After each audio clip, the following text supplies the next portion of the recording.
हाँ जी, हम व्यावसायिक पर्यावरण का महत्व डिस्कस कर रहे थे। तो हम अपने पॉइंट पे थे, नीति तथा नियोजन निर्धारण में हमारी मदद करता है। कैसे नियोजन और नीति निर्धारण में हमारी मदद करता है? क्योंकि जब हम व्यावसायिक पर्यावरण का अध्ययन करते हैं, जब हम अपने व्यावसायिक पर्यावरण को स्टडी करते हैं, तो हमें कुछ अवसरों के बारे में पता चलता है और हमें कुछ खतरों के बारे में पता चलता है। और इन अवसरों और खतरों को ध्यान में रखते हुए हम प्लानिंग कर सकते हैं, हम अपनी नीतियाँ निर्धारित कर सकते हैं, जिससे कि संगठन को आगे कोई भी समस्या ना आए। तो कोई भी ऑर्गेनाइजेशन है, कोई भी संगठन है, जब वो प्लान करता है तो अपने आसपास देख के प्लानिंग की जाती है। अगर हम भी प्लान करते हैं कि हमें लाइफ में क्या करना है, तो हम देखते हैं हमारे पास क्या संसाधन है, क्या हमारी क्वालिफिकेशन है, जिस चीज़ के बारे में हम सोच रहे हैं उसके आगे कितनी ग्रोथ अपॉर्चुनिटीज़ हैं। तो इन ग्रोथ अपॉर्चुनिटीज़ मतलब अवसर कौन क्या हो सकता है, क्या इस तरह का जो हम करियर सोच रहे हैं, क्या कल को इस करियर की डिमांड बिल्कुल ख़त्म भी हो सकती है, तो वो खतरा है। तो इन सब चीज़ों को डिसाइड करने के बाद में ही हम अपने लिए नीतियाँ या योजनाएं बनाते हैं। तो नीति और नियोजन को निर्धारित करने में भी व्यावसायिक पर्यावरण हमारी मदद करता है। ओके, तो अभी तक हमने 5 पॉइंट्स डिस्कस करे हैं। पांचों पॉइंट्स के ऊपर दोबारा से रिपीट करेंगे। अवसरों की पहचान करने में सहायक, खतरों की पहचान करने में सहायक, उपयोगी संसाधनों का दोहन करना, चौथा तेज़ी से हो रहे परिवर्तनों का सामना करने में सहायक, पांचवा योजनाएं और नीति निर्धारित करने में सहायक। तो 5 पॉइंट्स हमने डिस्कस करे हैं।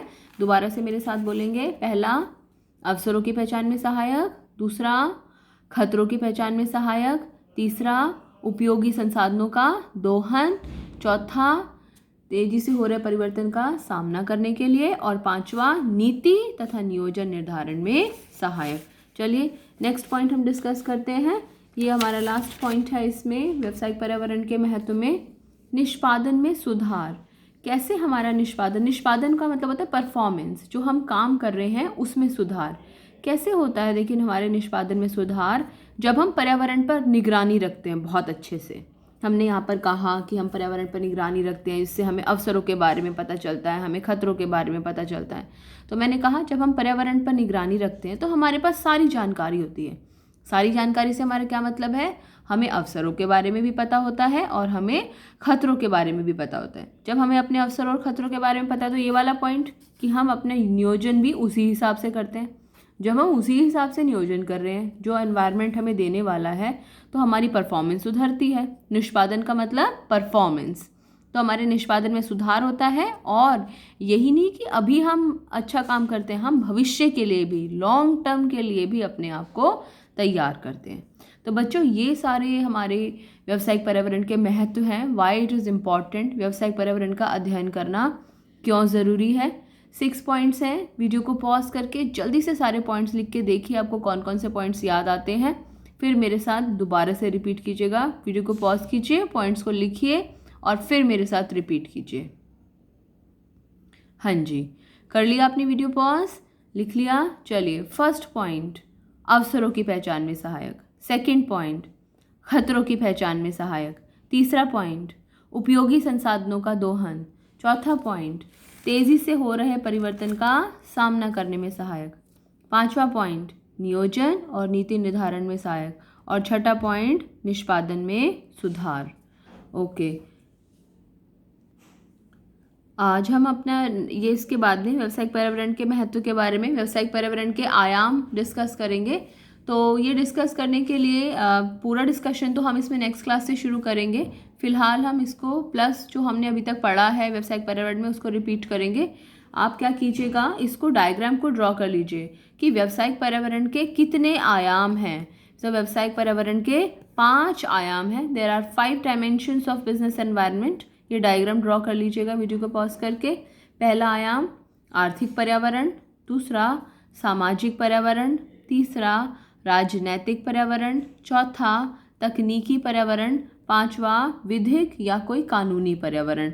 इनकी कोई सीक्वेंस नहीं है कि ये 1 है, ये 2 है, ये 3 है, ऐसा कुछ नहीं है। ये 1 हो सकता है, ये 2 हो सकता है, ये 3 हो सकता है। कोई 1 2 3 4 5 से कोई फ़र्क नहीं पड़ने वाला है यहाँ पर।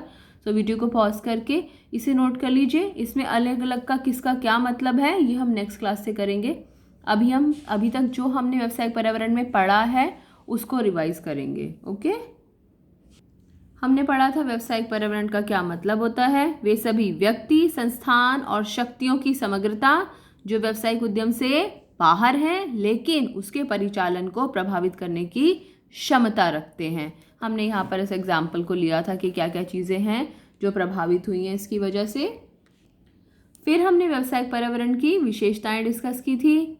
पहली, बाह्य शक्तियों की समग्रता, एक्सटर्नल फोर्सेस को जोड़कर हमने पढ़ा डायमेंशंस 5, इन पांचों को जोड़कर बाह्य शक्तियां हैं, इनको जोड़कर वो बनता है।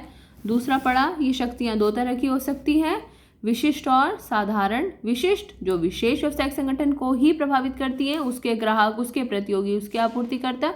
और साधारण जो सबको प्रभावित करती है, फॉर एग्जाम्पल सरकार की कोई नीति जो सब पर लागू होती हो। तीसरी विशेषता पढ़ी थी हमने कि व्यावसायिक पर्यावरण के आयामों का आपस में संबंध होता है और व्यावसायिक पर्यावरण गतिशील होता है, लगातार बदलता रहता है। पांचवा पॉइंट, व्यावसायिक पर्यावरण अनिश्चित होता है। और छठा पॉइंट, व्यावसायिक पर्यावरण बहुत ही जटिल होता है, इसको समझना बहुत कठिन होता है। अलग अलग एक साथ समझ लेंगे लेकिन अलग अलग से किसका क्या प्रभाव है इसका पता लगाना बहुत ही मुश्किल होता है। सातवां पॉइंट हमने पढ़ा था कि व्यावसायिक पर्यावरण जो होता है वो तुलनात्मक होता है, कंपेरेबल होता है। एक देश का व्यावसायिक पर्यावरण दूसरे देश के व्यावसायिक पर्यावरण से भिन्न होता है। तो 7 पॉइंट्स हमने व्यावसायिक पर्यावरण की विशेषताओं में पढ़े थे और आज हमने व्यावसायिक पर्यावरण का महत्व पढ़ा है। ये सारी इन्फॉर्मेशन आज तक की आपकी नोटबुक में होनी चाहिए।